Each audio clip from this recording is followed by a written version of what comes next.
हैं कि जब मुसलमान बीमार हो जाए तो उसकी तीमारदारी पर शरीयत में कितना बड़ा अजर व सवाब है।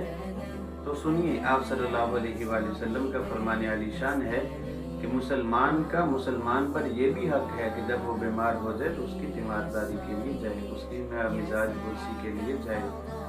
तो जो आदमी सुबह के वक़्त किसी मरीज़ की इयादत के लिए जाता है, तो शाम तक 70,000 फरिश्ते उसके लिए दुआए मग़फ़िरत करते रहते हैं। और जो शाम के वक़्त जाता है, तो सुबह तक 70,000 फरिश्ते उसके लिए दुआए मग़फ़िरत करते रहते हैं। तो बहरहाल मुसलमान का हक़ समझते हुए मुसलमान की इयादत के लिए जाना चाहिए। इससे मोहब्बत बढ़ती है, आपस में जो नफ़रतें हैं वो ख़त्म होती हैं, और जो है बहुत बड़ा अजर व सवाब आदमी ये लेकर लौटता है। तो इसका हमें इह्तिमाम करना चाहिए, सुन्नत भी है और अजर अज़ीम भी इससे हासिल हो जाता है।